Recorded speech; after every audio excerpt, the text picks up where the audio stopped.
Hello again, guys. It's Greg Bruni, and welcome back. Now, guys, I love facts, okay? And that's what I'm here to deliver today. I'm here to deliver facts, more facts on the topics that I speak about, okay? Now, many people have the false belief that their minds cannot be influenced or manipulated or controlled in any way. Okay. In fact, many people believe that that's something that's not even possible. Like, people cannot be controlled by any forces outside of themselves. Okay. Now, I'm here today to give some facts and to show how that is a false belief, okay? How people can be controlled, people's minds can be controlled, influenced, manipulated, okay? And I'm here to show that today. The topic that I'm going to discuss today is hypnosis, okay? The science of hypnosis, what hypnosis is, okay? What can be done using hypnosis and how hypnosis is used today. Okay. Now, most of us can agree that hypnosis is a real thing. Okay. It's a real science. Okay. It's a real practice. Okay. And most of us can agree on that. Now, I have some definitions that I found on hypnosis, and I want to read them to you now. Now, hypnosis, the induction of a state of consciousness in which a person apparently loses the power of voluntary action and is highly responsive to suggestion or direction. Okay? Now that's one of the definitions. Here's another one.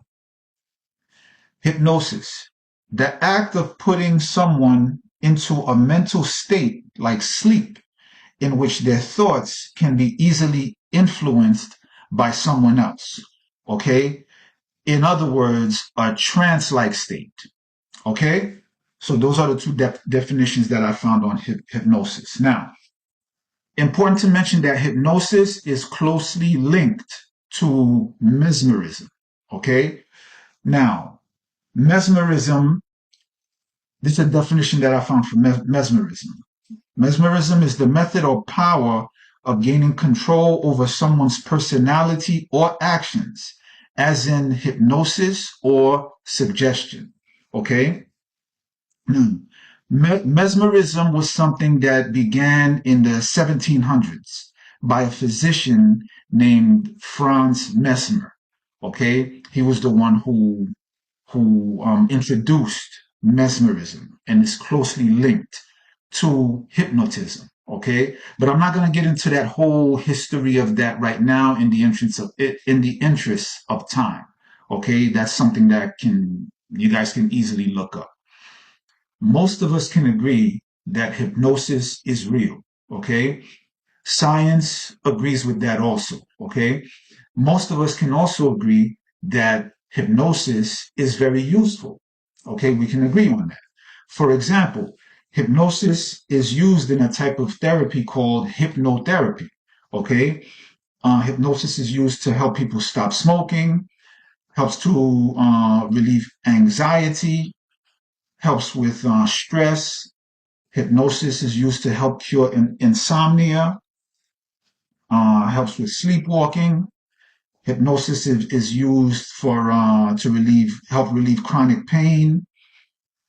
Hypnosis is used to help with irritable bowel syndrome. Okay, and they also use it to help people lose weight. It's used in weight loss. So we can agree on that. Okay, hypnosis is real and it's very useful. Okay, but now let me show you what happens when something like this, a power that is very real and very useful, okay, ends up in the wrong hands. Okay, take a look at this. CCTV footage shows the moment a shopkeeper was robbed of hundreds of pounds after a thief had apparently put him in a trance. The hypnotist criminal walked into the shop in North London and can be seen touching the owner on the arm. Within a few seconds, the shopkeeper appears to freeze and be spellbound. Throughout the entire robbery, which only took 50 seconds, the thief can be seen talking and touching the man in a bizarre sequence of moves.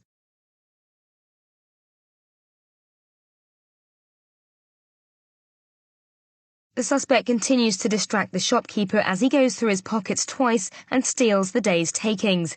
It's only when the crook leaves the man realizes what's happened.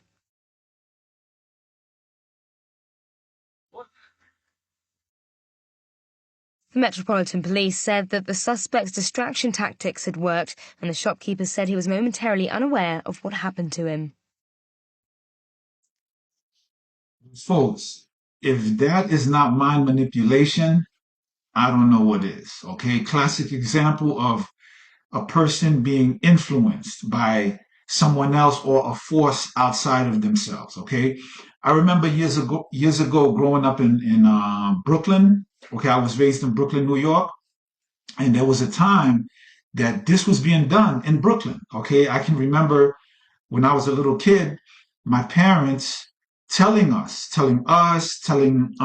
other family members, telling friends, listen, don't talk to anybody. If anybody stops you in the street, tries to speak to you, don't talk to them. If they ask for directions or try to ask you for the time, just keep walking, because at that time there were people going around and they were putting other people, they would stop people in the street to speak with them, and they would put them in like a trance-like state, something like that, whether they were using hypnotism, mesmerism, or magic. I don't know what it was, but they would put them in a state like that, and then they would rob these people.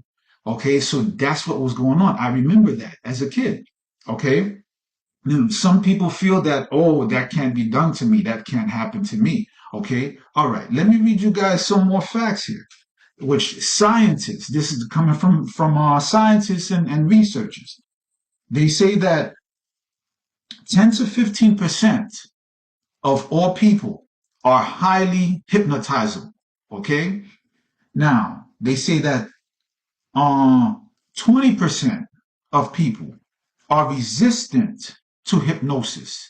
It doesn't mean that they cannot be hypnotized. It just means that it's difficult. Okay, it's not easy to hypnotize them. Okay, they're resistant, but it doesn't mean that they can't be. Okay, and then the rest of the people fall somewhere in between there. Okay, between the highly hypnotizable and the ones who are resistant to being hypnotized. Okay, now, also what I want to state before I wrap this up is that hypnosis is considered to be, when it comes to the medical community, hypnosis is considered to be a trance and suggestion therapy. Mesmerism is considered to be a trance therapy and bioenergy therapy. Okay, now mesmerism, they kind of like, did away with that. They didn't really believe in that so much, so they kind of pushed that to the side. But it has been making a comeback. Mesmerism has made a comeback in about the last 10 years. And some even suggest that mesmerism produces a deeper trance state than hypnotism. Okay?